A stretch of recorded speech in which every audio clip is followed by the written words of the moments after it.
جریر نے بیان کیا، ان سے عمارہ نے، ان سے ابو زرع نے، اور ان سے حضرت ابو ہریرہ رضی اللہ عنہ نے کہ رسول اللہ صلی اللہ علیہ وسلم نے فرمایا،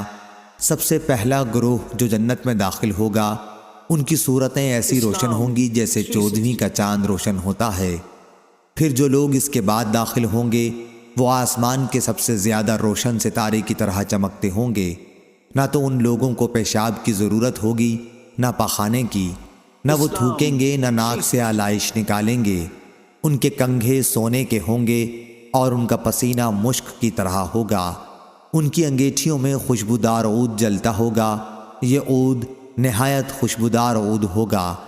ان کی بیویاں بڑی آنکھوں والی حوریں ہوں گی، سب کی صورتیں ایک ہوں گی، یعنی اپنے والد آدم علیہ السلام کے قد و قامت پر 60 ہاتھ اونچے ہوں گے۔ صحیح بخاری حدیث نمبر 3327۔